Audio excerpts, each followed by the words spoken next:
అందరూ పనిచేస్తున్నది ప్రభుత్వ ఆధ్వర్యంలోనే.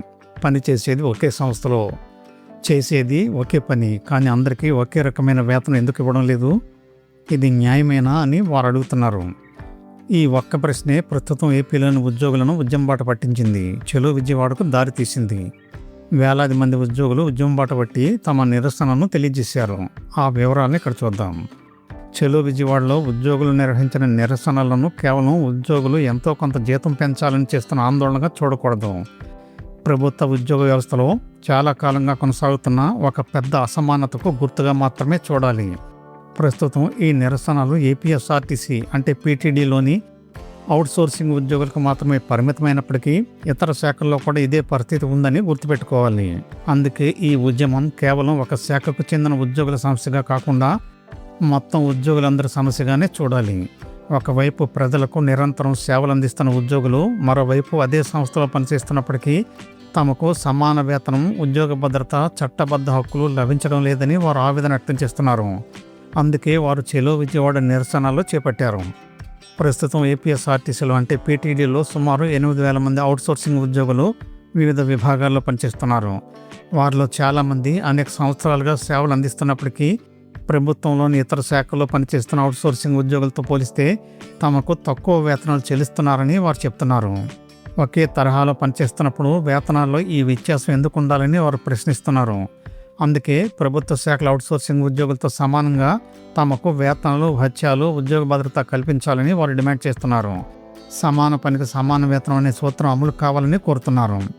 అయితే ఈ ఉద్యమం వెనుక కేవలం వేతనాల సమస్య మాత్రమే లేదు. ఉద్యోగ సంఘాలు ప్రస్తావిస్తున్న మరో ప్రధాన అంశం కాంట్రాక్టర్ వ్యవస్థ.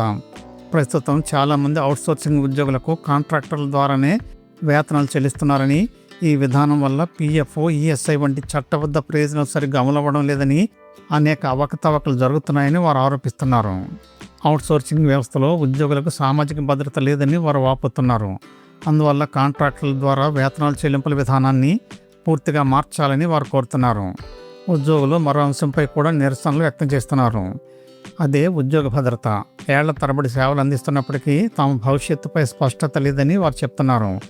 అద్దె బస్సుల డ్రైవర్లు, ఆన్ కాల్ డ్రైవర్లు ఎదుర్కొంటున్న సమస్యలను కూడా వారు వెంటనే పరిష్కరించాలని డిమాండ్ చేస్తున్నారు. మొత్తం 16 డిమాండ్లను ప్రభుత్వము ఆర్టీసీ యాజమాన్యం ముందు ఉంచినట్లు ఉద్యోగ సంఘాలు వెల్లడించాయి. ఇందులో సమాన వేతనం, ఉద్యోగ భద్రత, చట్టబద్ధ హక్కులు, డ్రైవర్ల సమస్యలు వంటి పలు అంశాలు ఉన్నాయి. ఈ ఉద్యమంలో మరో ముఖ్యమైన అంశం ప్రైవేటీకరణపై వ్యక్తమవుతున్న ఆందోళన. ప్రైవేట్ ఎలక్ట్రిక్ బస్సుల వినియోగాన్ని విస్తరించడం వల్ల భవిష్యత్తులో ఆర్టీసీ సేవలు క్రమంగా ప్రైవేటీకరణ వైపు వెళ్లే ప్రమాదం ఉందని ఉద్యోగ సంఘాలు భావిస్తున్నాయి. అలా జరిగితే ప్రభుత్వ రంగ ఉద్యోగాల అవకాశాలు తగ్గిపోతాయని, అవుట్సోర్సింగ్ ఉద్యోగుల భవిష్యత్తు మరింత సమస్యగా మారవచ్చని వారు హెచ్చరిస్తున్నారు. అయితే ప్రభుత్వం మాత్రం ఈ చర్యలను ఆధునీకరణ, మెరుగైన రవాణా సేవలు, నిర్వహణ వ్యయాల నియంత్రణ వంటి కోణాల్లోనే ఇవన్నీ చేస్తున్నామని చెప్తోంది. అందువల్ల ఈ అంశంపై తుది నిర్ణయం ప్రభుత్వ విధానంపైనే ఆధారపడి ఉంటుంది. ఈ డిమాండ్లతోనే రాష్ట్ర వ్యాప్తంగా వచ్చిన అవుట్సోర్సింగ్ ఉద్యోగులు విజయవాడలో చలో విజయవాడ పేరుతో మొన్న భారీ ర్యాలీ, ధర్నా నిర్వహించారు. హనుమాన్పేటలోని దాసరి భవన్ నుండి ధర్నా చౌక్ వరకు భారీ ర్యాలీ నిర్వహించిన అనంతరం బహిరంగ సభ నిర్వహించారు. ఏఐటీయూసీ రాష్ట్ర ఉపాధ్యక్షుడు, ఏపీఎస్ఆర్టీసీ అవుట్సోర్సింగ్ ఎంప్లాయీస్ యూనియన్ గౌరవ అధ్యక్షుడు ఎల్ నాగసుబ్బారెడ్డి సభకు అధ్యక్షత వహించారు.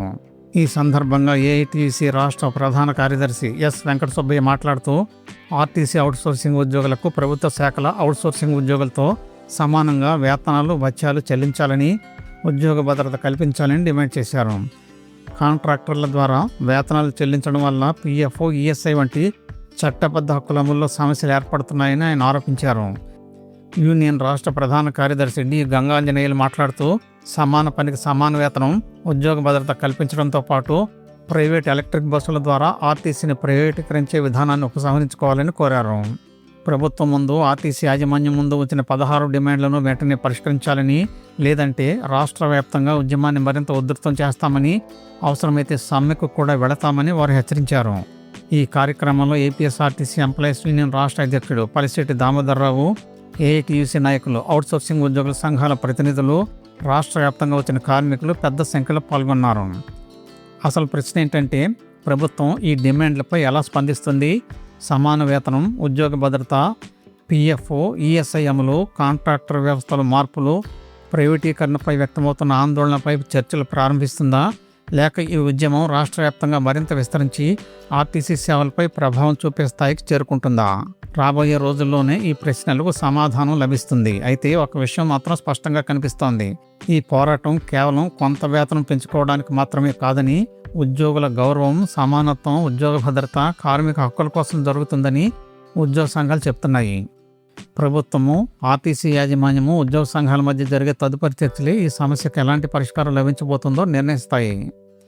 ఇలాంటి విలువైన సమాచారం మీకు మా ఛానల్ ద్వారా అందించబడుతుంది. ఈ సమాచారం నచ్చితే మా ఛానల్ను తప్పకుండా సబ్స్క్రైబ్ చేసుకోండి. మీకు తెలిసిన వారికి, అవసరమైన వారికి ఈ వీడియోను షేర్ చేయండి. అలాగే లైక్ చేయడం మర్చిపోవద్దు. ధన్యవాదాలు.